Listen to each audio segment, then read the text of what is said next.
Amen. We want to entitle this preaching, Jesus fulfilled the prophecies so that He can fulfill His promises to us. Right? So gusto ko po, i-recite nyo sa katabi niyo yung title ng aking preaching. Okay, so sige, tingin po kayo sa inyong katabi and recite this title to your seatmate. Ready, go. Jesus fulfilled the prophecies so that He can fulfill His promises to us. Alright, thank you, and you can now be seated in the presence of our God. Good morning po and Merry Christmas po sa inyong lahat. It's nice to have you here. So I am Pastor Raskin, and I praise the Lord for what He did for us today. Can I request our media team to the camera para hindi ko naharangan ng ating audience? Para makita ko nila. Alright, okay, so ngayong umaga, the outline of my preaching is very simple. Jesus fulfilled the prophecies so that He can fulfill His promises to us. It's just divided into two parts. Okay? So yung unang part, let's talk about how Jesus Christ, how the birth of Jesus Christ, paano niya finulfill ang mga prophecy na sinabi sa Old Testament. At yun po ang magiging basis natin, that will be our basis to say that Jesus can really fulfill His promises to us. Amen. Dahil po ginawa niyang totoo ang mga prophecies ng Old Testament, kaya niya rin gawin totoo ang mga promise niya sa atin ngayon. This is how powerful this message is. Because Jesus did fulfill, accomplish everything that He said in the Old Testament. Lahat ng bagay na kanyang sinabi, ginawa niya. Yun ang patunay natin na moving forward, lahat ng prinamis na sa Bible, na verses para sa atin na ay kanya rin pong gagawin. And I want you to understand, church, na ang birth ni Jesus Christ, alam ko po, nangyari ito historically 2,000 years ago. But let me tell you, hindi po ito nangyari ng biglaan. No. Ang background story ng birth ni Jesus Christ is a lot of prophecies in the Old Testament. Ang daming mga pangako at mga prophecies about Jesus Christ, mga kumbaga, binanggit na ni God na someday may darating na ganito. Someday may ipapanganak si Kristo. Sobrang daming prophecies. And He fulfilled all of those. That's why today I want us to appreciate Christmas. I want us to appreciate the birth of Jesus Christ. Dahil ang kanyang kapanganakan, hindi po siya random. Ngunit ito ay fulfillment sa napakaraming promise at prophecies na binigay sa Old Testament. At yun ay kanyang finulfill. That's why that's our basis to claim and to say that all His promises to us ay gagawin po niya sa atin.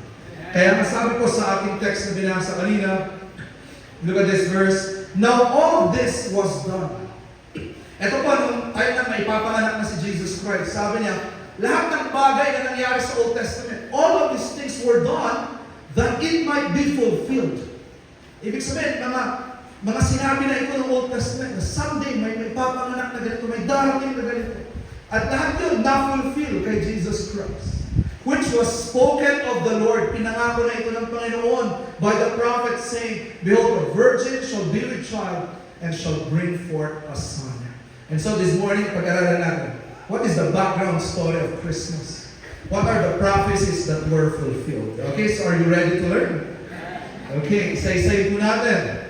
Number 1, Jesus is the promised seed of the woman who will crush Satan's head. Ito po ang unang finulfill ni Jesus Christ na promise ng Old Testament, that He will be the seed of the woman who will crush the serpent's head. Ang story po na ito ay nangyari way back in Genesis 3, doon sa Garden of Eden. Kung maalala po ninyo yung story, Adam and Eve sinned against God. They disobeyed God by eating the fruit in the Garden of Eden. And since that time, men became sinners. Tayo po ay naging makasalanan. Tayo po ay nahiwalay sa Panginoon dahil sa ating kasalanan. Pinalayas ng Panginoon si Adam and Eve sa Garden of Eden to tell us that man and God, because man is a sinner, ang kasalanan at ang Panginoon ay hindi pwedeng magsama. Why? Because God is a holy God. Ngunit ito po ang napakaganda. When Adam and Eve sinned, God immediately gave a promise. Ang ganda, di ba? When we sinned, when man sinned, Immediately, God gave a promise. And this was the promise of God in Genesis 3. Sabi niya, I will send your, sabi niya, kausap niya yung serpent, sabi niya, and between your seed, sabi niya dun sa serpent, yung seed mo, serpent, and her seed, that is the seed of Eve, the seed of the woman, he shall bruise your head, and you shall bruise his heel. Prinabis ng Panginoon, serpent, you know, someday my seed of the woman na maipapanganak, susugatan mo ang kanyang paa, you will bruise his heel, pero I will make sure that he will bruise your head. Papatayin kanya, tatalunin kanya ang seed of the woman na ito. At you know, napakaganda ng term na ito because kung alam niyo sa science, meron bang seed ang woman? Ang sagot ko ay wala. Lalaki po ang may sperm cell. So ano ito? Ano itong ibig sabihin ng term na seed of the woman? Since Genesis pa lang, pinangako na ng Panginoon na merong virgin birth. Na maipapanganak na hindi siya out of sexual intercourse ng mag-asawa, ngunit siya ay mapapanganak out from the woman because the Holy Spirit will come in the womb of Mary. At siya ay maipapanganak. Siya yung na-promise na seed of the woman. Imagine, mga kapatid, this was promised by God around 4,000 BC. Pinanganak si Jesus Christ, around sabihin natin, 0 AD. Imagine, 4,000 years. Na-promise ng Panginoon na may seed of the woman. At after 4,000 years, nangyari ang promise na yun, na ipanganak si Jesus Christ, born of a virgin. At nung naipanganak po si Jesus Christ, this is what happened. He died on the cross. And when He died on the cross, tumatawa si Satan. Yes, panalo na ako, kaya sabi ng verse, He will bruise His heel. Satan will bruise the heel of Jesus Christ. Kaya nung natapos sa cross si Jesus, akala niya panalo na siya. At siya ay nalibing. But on the third day, praise the Lord, on the third day, Christ rose from the dead. At siya ay nabuhay muli. At ano po yan? That was the blow in the head of Satan. Kaya nga po, sabi sa 1 Corinthians 15, nung si Jesus Christ ay nag-resurrect from the grave, parang yun ang death blow kay Satan. Ang kasalanan ay wala nang epekto sa atin dahil mapapatawad ang ating kasalanan. Ang kamatayan ay wala nang epekto sa atin because kahit mamatay ka, but if you have Jesus Christ in your life, sabi ng Bible, you will not be dead forever. You will rise again and you will be with Jesus. It was the final blow to Satan. Praise God. Nangyari po ang promise at prophecy na ito. And so that's why we celebrate Christmas. Because Christmas is a reminder that Satan is defeated. Sin is defeated. At kahit po tayo makasalanan tao, alam ko, tayo makasalanan, we deserve hell, we deserve condemnation. Pero po, pag ikaw ay naniwala sa Panginoon bilang Diyos at tagapagligtas, someday pag humarap ka sa Holy God, titignan ka ng Panginoon, sasabihin niya, alam ko makasalanan ka, alam ko guilty ka, but I have forgiven your sins, past, present, and future. They are all nailed at the cross. Napatawad na kita. Sin has no power. Kahit namatay ka, death has no power. Kaya sabi ng Bible, sabi ni Apostle Paul, sa isang taong Kristiyano, pwede mong lagitin ang kamatayan. Pwede mong sabihin sa kamatayan, "Oh death, where is your sting? Oh death, oh grave, where is your victory?" Kamatayan, hindi ako takot sa iyo. Dahil alam ko na pag ako ay nagmatay, the moment that I die, I open my eyes and I am in front of Jesus Christ in heaven. Hindi dahil mabait ako, hindi dahil religyoso ako, pero dahil namatay si Kristo para sa akin, at ako ay naniwala sa Kanya bilang Diyos at tagapagligtas. I have that promise. Kaya alam niyo po, ako po ay nakapag-attend na ng maraming funeral service ng mga tunay na Kristiyano at hindi mananampalataya sa Panginoon. Alam niyo, sa funeral service ng mga tunay na nananampalataya kay Kristo, oo, totoo, malungkot, umiiyak. But you know, in the funeral service, there is peace. Bakit alam ng mga tao, this man, kahit sinner yan, he was forgiven of his sins. Nabuhay yan na nananampalataya sa Panginoon, kaya yan ay kasama na ang Panginoon. Why? Jesus crushed the head of Satan. Amen. Yan ang unang prophecy. Ganda yun. 4,000 years. Pero nangyari. Number 2, the second prophecy that Jesus fulfilled is this. Jesus is the promised King, ruling our hearts now and the world to come. So una, He was the promised seed. Pangalawa, He is the promised King. Ang ganda, because after ni Adam and Eve, dumami ang mga tao, naging mga kasalanan ng mundo. And so dinala ng Panginoon yung Noah's flood. And then 8 na lang na tao ang natira sa mundo. After that, dumami ulit ang tao sa mundo at sila ay naging makasalanan. They were worshiping many gods. But then God said, okay, I want to call a nation, I want to form a nation who will glorify my name. At so ano ang ginawa ng Panginoon? He called Abraham. Called Abraham to start the nation of God. Amen? The nation of Israel. At ang sabi niya kay Abraham, Abraham, out of your seed, ginamit niya ulit yung seed na sinabi niya kay Adam. Sabi niya, Abraham, out of your seed, all the nations will be blessed. And then si Abraham, ang kanyang anak ay si Isaac, at si Isaac, ang kanyang anak ay si Esau and Jacob, and out from Jacob, nagkaroon siya ng 12 sons. Yun yung 12 tribes of Israel. At ito po ang napakaganda. Doon sa 12 tribes of Israel na yun, nag-promise si God. Sabi niya, Judah. Si Judah yung pang-apat na anak. Sabi niya, Judah, out from you, the scepter will not depart. Ano yun? Judah, out from your line, ay may lalabas na king who will rule forever. Ang ganda ng promise. This is 2,000 years before Jesus Christ was born. Sinabi niya, Judah, out from you, may lalabas na hari who will reign in this world.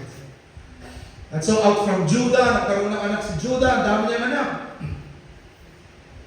And then, nung unang time na pumili ang Israel ng hari, the first time that Israel chose a king, who did they choose? Who is the first king of Israel? The answer, King Saul.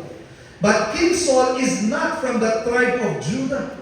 Siya ay nasa tribe ng Benjamin. Eh, ang sabi ni God, dapat ang may papanganak na hari from the tribe of Judah. And so, God rejected King Saul. At sino po ang sumunod sa kanya? King David. And he was the true king na pinili ng Panginoon. At prinamis ni God kay David, David, out from you, out from your seed, out from your line, will come a king who will rule the world forever. Ganda ng promise nila. Kay Jacob, then kay Judah, then umabot kay David, kay Solomon, and then pagkatapos ang dami pang kings. That's so many years. Imagine folks, ang daming years na dumaan. Asa na yung king na magro-rule? Asa na? And then bumagsak sila sa Babylonian Empire, sa Greek Empire, sa Roman Empire. Lord, asa na yung promise mong king who will rule the world? Amazing. Why? Because in the book of Matthew, binasa natin kanina, Joseph and Mary were from the tribe of Judah. And out from them, Joseph and Mary, ang Holy Ghost, pumunta siya sa womb ni Mary, nabuntis si Mary, na ipanganak. And what is that? Now we have the Lion of Judah, the King from Judah, who is that? Jesus Christ. And you know what? Jesus Christ was the promised King. At siguro inisip nyo ngayon, totoo bang King si Jesus Christ? Asa na siya? Kung talagang King siya, asa na siya ngayon? And you know, ganun din po ang naging comment ng mga Israelites during the first century. Their comment was like this: if Jesus was king, asa na siya? Bakit hindi pa niya pinapaalis yung mga Roman soldiers? Why? Ito po ang hindi nila naintindihan. They did not understand that Jesus came first, not to establish an earthly kingdom, pero dumating ang Panginoon to establish a spiritual kingdom. At kung ikaw po ay mananampalataya sa kay Kristo at tatanggapin siya sa iyong puso bilang Diyos at tagapagligtas, magtitiwala ka that He is the only way, the truth, and the life. Walang salvation apart from Him. The Bible says Jesus will come in your life and He will rule as the King of your life. At ito pa napaganda. Tayo kasi dito sa democracy, hindi natin ma-appreciate yung, okay, may presidente tayo, vice president, blah, blah, blah. But in a monarchy, if you have a good king, you are blessed. Bakit? Kasi yung hari, He will provide all your needs. He will protect you. He will preserve you. Ang hari na ang bahala sa'yo. Basta i-worship mo lang siya. Siya lang ang bahala sa'yo. At yun ang promise ng Panginoon sa atin. Kung siya ay king ng buhay mo, wow, siya ang mag-aalaga sa'yo. Siya ang mag-provide sa'yo. Siya ang mag-protect sa'yo. And I tell you, ang tunay na Kristiyano, meron siyang peace of mind sa kanyang isip. Bakit? Because he knows that the king is ruling his life. That's why, you know what? Marami kami mga members dito na mga widows na, single moms. Pero may peace sa kanilang puso. Bakit? Alam nila that Christ is their king. Si Kristo ang nagpo-provide sa kanila. Si Kristo ang lumalaban para sa kanila. Meron pa mga members dito na alam nyo, sinaktan sila, meron mga legal issues, pero hindi na sila naghigante. Bakit? Ang kanilang hari ang maghihigante para sa kanila. Ganun maganda pag meron si Kristo as your king in your life.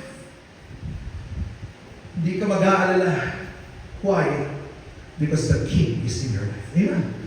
Number 3, ano po ang pangatlong prophecy na fulfilled ni Jesus Christ? Number 3 says, Jesus is the bread of life who came from Bethlehem. Jesus is the bread of life who came from Bethlehem. At ito po, napakaganda. Sa book of Micah, ito po, prophet ito, sa Old Testament, prinamis ng Panginoon, but thou, Bethlehem Ephratah. By the way, Ephratah, lugar po yan kasi may ibang Bethlehem sa Israel. So binanggit niya yung specific Bethlehem, Bethlehem Ephratah. Though thou be little, yet out of thee shall he come forth unto me that is to be ruler in Israel. Imagine this is around 500 years before Jesus Christ was born. At sabi ni God, sabi ni Prophet Micah, out from Bethlehem. Maliit na town ang Bethlehem. But out from Bethlehem, lalabas ang Messiah. Lalabas ang Savior. At bakit po ito napakagandang prophecy? I want to get this first. Why is this a very beautiful prophecy? Because Mary and Joseph are not living in Bethlehem. Actually, hindi sila nakatira doon. Taga doon sila, pero hindi sila nakatira doon. Mary and Joseph were living in Nazareth. And if you know the map of Israel, Bethlehem is in the south, Nazareth is in the north. At doon nakatira si Mary and Joseph. Ngunit ano ba nangyari? During this time, nung naipanganak si Jesus Christ, si Augustus Caesar, yung current Roman emperor during that time, gumawa siya ng decree. Sabi niya, okay, gusto kong matax ang lahat ng tao. By the way, Romans ang nag-umpisa ng taxation. Sabi niya, okay, gusto ko matax ang lahat ng tao. That's why I want everyone to go back to their hometown. Ang ganda yun. Ang promise ni God, 500 years, si Kristo, yung Messiah, may ipapanganak siya from Bethlehem. Pero hindi nakatira si Mary and Joseph doon. And what did God do? He used a pagan, a Roman emperor, to make a decree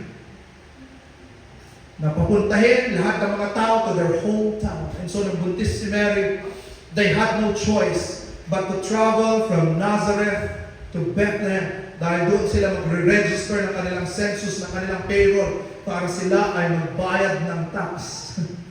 Kaya nagkatotoo ang prophecy na ito. That they had to travel to Bethlehem, and out from Bethlehem, the Savior was born. Gandang prophecy. At ano po ang spiritual significance nito? Ano po ang message dito? Yung word po na Bethlehem, that's two Greek words. Beth, meaning house, and then Lechem, meaning bread. So Bethlehem, ano po yun? House of bread. At yung word na Lechem na yun, yun po ang nagamit doon sa mana, doon sa Old Testament. Yung mana na nanalaglag sa langit. At yun din ang ginamit ni Jesus Christ nung sinabi niya, I am the bread of life, the Lechem of life. So ano po itong connection na ito? Kunin niyo po ito. Sa Bethlehem po, it's the house of bread. Maraming mga taniman ng mga grains. Kaya actually ang Bethlehem, they are the supplier of grains to the nation of Israel. Marami silang mga palay, kaya sila tinawag na house of bread. But then what's the beauty here? Out from the house of bread will come the bread of life. Kaya kailangan maipanganak si Jesus sa Bethlehem. Kasi gusto nung gawin ni God yung connection na yun. Gusto niya ibigay yung lesson sa atin na out from the house of bread, doon lalabas ang bread of life. At sabi ng Biblia, pag kinain mo ang bread na ito, Jesus Christ, pag meron siya sa buhay mo, the bread of life is in your life, sabi ng Bible, you will never hunger or thirst again. Kaya hindi ko alam kung alam niyo yung Christmas song na ito, pero ito, ang ganda nito. From the house of bread will come the bread of life, and whoever believes in Him will live forever and ever and never hunger or thirst again. Never hunger or thirst again. Okay. By the way, ako po ay isang, bukod sa ako ay isang pastor, ako rin po ay nag-aral ng psychology. Kaya ang isang trabaho ko ngayon ay nagka-counsel, isa akong mental health advocate, nag-lecture ako ng mga about mental health topics. At makinig po kayo. Theologically and psychologically speaking, lahat po tayo mga tao, may mga hunger tayo. We have hungers. But we are trying to be filled. We are trying to be satisfied. Sinusubukan natin i-satisfy yung hunger na yun sa mga bagay sa labas. Ngunit ang sabi ng Bible, hindi ka masasatisfy. Never kang masasatisfy. Until you eat the bread of life. Until you get to know Jesus. At magkaroon ka ng personal na relationship kay Jesus. Yun lamang ang mag-fulfill sa iyo. Okay, listen folks. Maraming lalaki ang tingin nila, if only I can get the most beautiful girl, I can be satisfied. Really? No. Makuha mo yung gandang Miss Universe, after 10 years, medyo kumupas na yan, maghahanap ka ulit. Akala lang iba, by getting so many women or so many boyfriends in your life, you will be satisfied. No. King Solomon had 1,000 women. Imagine mo, 1,000 women. Okay, do the math. 365 days in a year, 1,000 women. Ang dami mo. Wala. Sabi niya sa dulo, heaven, heaven, vanity, vanity. Walang silbi. Hindi ako nasatisfy. Bakit? Meron tayong gutom, pero hindi masatisfy. Yung iba, ang kanilang gagawin, magbibisyo sila. Akala nila, by doing vices, o kunwari, sugal, people will say, okay, I will just win this lotto. Titigil na ako. Kung manalo lang ako, if I can just win one time, I will stop gambling. Really? No. Even if you win, you will say, I want more. You want more? Bakit? Lahat po tayo, meron tayong mga gutom, meron tayong mga desires, meron tayong mga hunger. Hindi masolusyonan ito ng mga bagay sa labas. These are temporary things. You know, many people, example, kayo mga kabataan, the world brainwash us. They say, if only you will become successful. Pag naging successful ka, ang ganda niyan, you will have self-esteem, you know, pag pumunta ka sa mga reunion, di ka mahihiya kasi successful ka, blah, blah, blah. No. Do you think if you become successful, you're done? You're okay? You're satisfied? No. You want more. At pag may ibang umaanak, magagalit ka. Kaya ibabagsak mo sila. Kaya nga may tinawag ng crab mentality, ba? Gusto natin ang success, kaya pag may ibang umaanak, hinihila natin pa ba? Bakit? You want more. Folks, sabi ng Bible, from the house of bread will come the bread of life. At pag ikaw ay nagkaroon ng relationship sa Kanya, wow, you will never hunger or thirst again. Spiritually speaking. Bakit? Kay Kristo pa lang, sold ka na. In Christ, you feel loved, you feel valued. You know how many people commit suicide because they say, no one loves me. At so feeling nila that no one loves them, saan sila maghahanap ng pagmamahal? Sa kung saan-saan. But you cannot find love there. You will never be satisfied. But in Christ, you are loved. You are valued. Kaya kahit simple ang buhay, mayroon kang contentment because you are satisfied. Kahit simple ang buhay, you are generous, you can give back it because you are satisfied. So yeah, and then out from Bethlehem is the bread of life. Pang-apat na prophecy. Pang-apat is this, He was called out of Egypt to call us out of the world. Napakaganda. He was called out of Egypt to call us out of the world. Ano ba ito? Isa na namang Prophet Hosea. At siya ay nagbigay ng promise. Siya ay nagbigay ng prophecy. Sabi niya, when Israel was a child, then I loved him and called my son out of Egypt. Ang original context nito, ang sinasabi ni Hosea, is that yung nation of Israel, di ba naging slave sila sa Egypt ng 430 years? At kung sila naging slaves of Egypt ng 430 years, God sent Moses to deliver them out of Egypt. Kaya sabi ni Hosea, out of Egypt, Israel came out. Pero ito ang napaganda. Bigla niyang sinabi sa verse, hindi lang Israel yung kanyang tinukoy, sabi niya, and called my son out of Egypt. Kahit si Jesus Christ, He was called, He came out from Egypt. At pagtaka kayo, imagine, wow, what is this prophecy? Paano nangyari ito? How did this happen? I'm going to tell you the story. When Jesus Christ was born, if you will remember, nung siya po ay panganak, there were wise men from the east. Remember the story? There were wise men from the east who was following the star of Jacob. At so nung pumunta sa Bethlehem yung star, andun yung mga wise men. Pumunta sila kay Herod.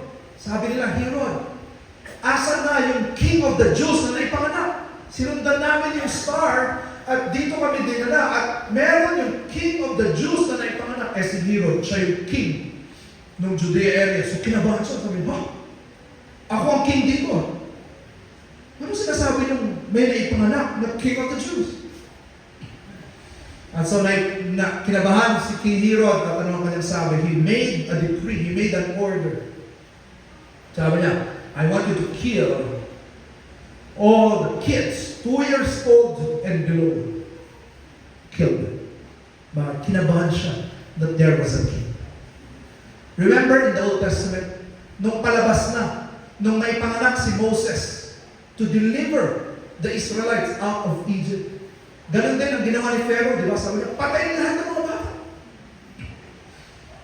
Same story. And so Jesus Christ, sabi niya, patayin lahat ng mga 2 years old and below. And so, what did Mary and Joseph do? Sobrang ganda. Mary and Joseph had to travel to Egypt. This is Israel, northern kingdom, southern Bethlehem, Egypt is here. And they had to travel, going to Egypt, just to stay there until Herod will die. Imagine, hanggang mamatay si Herod, nagstay sila from Egypt. And then, nung namatay si Herod, dito na po nangyari yung prophecy, out from Egypt came my son. Ang ganda. Out from Egypt came out Jesus Christ. So ano po ang spiritual significance nito? Ang Egypt po sa Bible, ang picture niya is the world. It's sin. It's evil works. So, niligtas ng Panginoon yung mga Israelites out of slavery. in Egypt. Jesus came out from Egypt, from this world, from sin, from slavery. At ano po ang promise niya? This is His wonderful promise. If you will have a relationship with Jesus Christ, He will get you out of Egypt. And out of this world, He will get you out. Why? Jesus is so powerful. Pag nasa buhay mo siya, babaguhin ka niya at tatanggalin ka niya out from worldliness, out from Egypt, at bibigyan ka niya ng bagong buhay. Kaya sabi ng Bible, kung tinanggap mo si Jesus Christ bilang Diyos at tagapagligtas, you will be a new creature. Bago nilalang sa Panginoon. Bakit? Babaguhin ka ng Panginoon. Hindi perfecto, pero babaguhin ka niya. Out from Egypt. And you know, folks, lahat po tayo ay pinanganak ng mga kasalanan. Meron tayong mga ini-enjoy na kasalanan.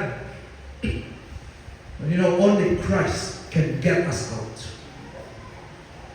Ang psychology, magsasuggest yan. Okay, ganito umalis sa bad habit. Ganito umalis sa bisyo. Ganito umalis sa kayabangan. Ganito ang technique para umalis. Alam niyo, sasabihin ko sa inyo, kahit gawin mo lahat ng mga technique niyo, hindi ka pa rin makakaalis sa selfishness, sa kayabangan, sa pagiging self-centered. Why? Because we are slaves to sin.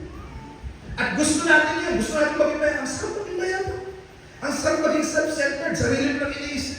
Ang sarap ng bisyo. Hindi tayo makaalis doon by our own effort.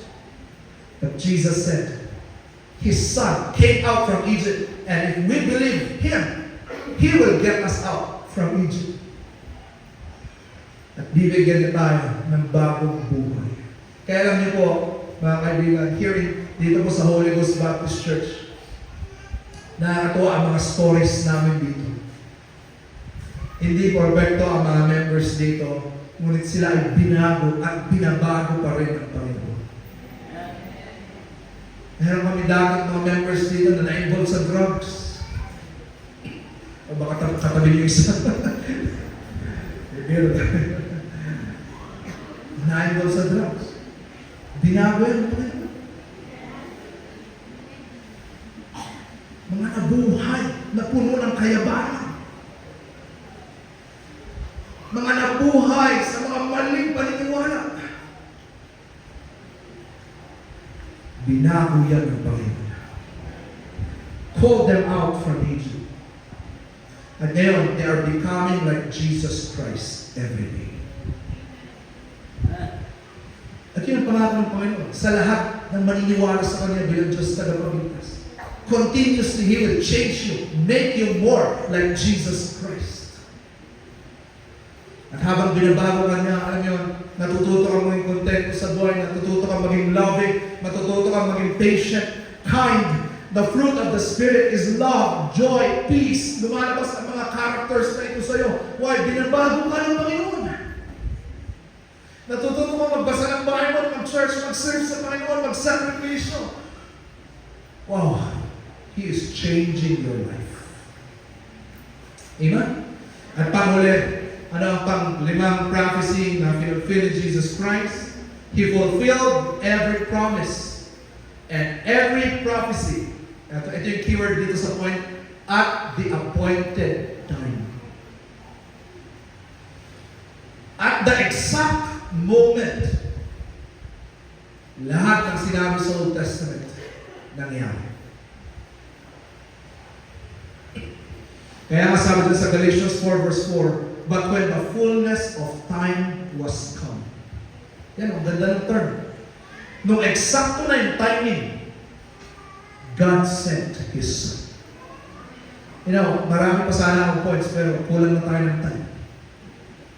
Gusto ko lang sabihin, there are so many prophecies, but at the perfect time, everything was fulfilled. But anyway, speaking of time, look at this prophecy in the book of Daniel. Ito po, isang prophet na naman. Sabi ni Daniel, may prophecy na binigay ang Panginoon kay Daniel. Sabi niya, okay, Daniel, from the time na i-declare ni King Cyrus na i-rebuild yung second temple, kasi sinira ng mga Babylonians yung first temple. So sabi niya, mula sa time na mag-uumpisang i-rebuild yung second temple, hanggang sa dumating si Jesus Christ, that will be 69 weeks. Tapos sabi ni Daniel, sabi ng prophecy, 1 week is equivalent to 7 years. So kung gagawin niyo yung math, 69 times 7, that is 483 years. Mula kay Daniel hanggang kay Malakay, that's around 50 plus years. Mula kay Malakay hanggang kay Matthew, yun yung tinaguriang 400 silent years. So ano ito? At the right timing. At the right timing. After 483 years, mula nang maumpisa ma-build yung temple, Christ was born. He lived for 33 years, and then He died for our sins. Ganun kasakto ang Panginoon. At ano po ang spiritual significance nito? Get this, church. God is never late. God is never early. He is always on time. At lahat ng gagawin niya sa iyong buhay, it's just the right time. Amen. Kung meron kang pinagpipray at parang hindi pa sinasagot ng Panginoon, I tell you, God's delay does not mean God's denial. Ibig sabihin, hindi dahil dinidelay niya na hindi niya ibibigay, He knows the best timing. May dumating sa buhay mo na pangyayari, that was the best timing. Why? Alam niyo po yung His omniscient. Alam niya ang best para sa'yo. Alam niya ang tamang timing. Kaya hindi mo kailangan mag-alala, mag-worry, mabuhay sa anxiety at depression. God is always on time. At lahat ng kanyang gagawin sa iyong buhay, it's just at the right time. Ang ating buhay, lahat ang mangyayari, sobrang timing. Ganun po kagaling ng Panginoon. And so as I conclude this message, ito po, ano mga simple, practical na response natin dito. Una, pinatunayan ko sa inyo, yung last 40 minutes, pinatunayan ko sa inyo na totoo si Jesus Christ. Ngayon, ito naman ang challenge ko sa inyo. Kung siya ay totoo, kailangan maniwala sa Kanya. Because sabi ng Bible, walang kaligtasan apart from His name. Walang magkakaroon ng eternal life aside sa Kanyang pangalan.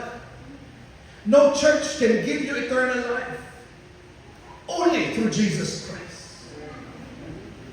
At yun may mga skeptics yun, Jesus Christ, di naman totoo yan. Ganito yun. Okay, ito na lang, para madali. Kung mali siya, walang effect sa akin. Kung hindi siya totoo, walang effect sa maraming Kristiyano. Pero kung totoo siya, at talagang totoo siya, pinatunayan ko yan sa inyo, then kawawa ka pag hindi ka maniniwala sa Kanya. Because He is true, He has proved that He is the promised one. That's why you have to believe Him today. Our visitors, yung tao nag-invite sa inyo, mahal nila kayo. Meron kami mga visitors dito na galing sa Jesday Foundation. May mga tao na gumastos para bigyan kayo ng regalo. Pero sa totoo lang, hindi yung regalo ang pinaka-importante dito. Technique lang namin yung regalo. Totoo. Ang totoo dito, gusto namin kayong bigyan ng mas matindi pang regalo. At hindi yun material na bagay. It's for you to hear that you need a Savior. You have to believe Him. Amen. At ito po napagan, all His promises. Dahil totoo si Jesus Christ. Lahat ng kanyang promise, kanina ko pa ito sinasabi, lahat ng kanyang promise, totoo. Nung sinabi niya na kung maniniwala ka sa Kanya, ililigtas ka niya, totoo yun. Nung sinabi niya na pag someday babalik siya at kukunin ka niya, pag ikaw ay nananampalataya sa Kanya at kukunin ka niya, totoo yun, gagawin niya. Lahat. When Jesus said that He will provide for your needs, He will do it. When Jesus said that He will give you peace, kahit na merong storm ng problema sa buhay mo, He will really do it. My God. is true to His promise. At panguli, I want to say this, kung totoo si Jesus Christ, if He is really the Messiah, the Savior, the King, then He wants our all in all. Kaya nga yung theme ng aming Christmas cantata ngayon, all belongs to Him. Kung talagang Diyos siya, then ibigay mo ang lahat mo sa Kanya. Give your life, give your time, give your talents, give your everything to Him. Hindi ka magsisisi. Pag ikaw worship mo siya, nagsilbi ka sa Kanya, nakilala mo siya bilang Lord and Savior, you have to give your life everything, hindi ka magsisisi. At ang prayer ko po para sa ating lahat, ay maging totoo yung kanta na ito sa atin. You know, that we will tell God, Lord, this is my desire. I want to honor you. I want to give you my heart. I want to give you my life. Amen. Di ko alam kung alam itong kanta na ito. This is my desire to honor you,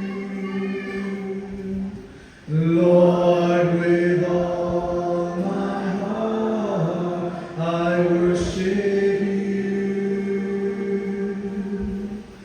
All I have within me, I give you praise. All that I adore is in you.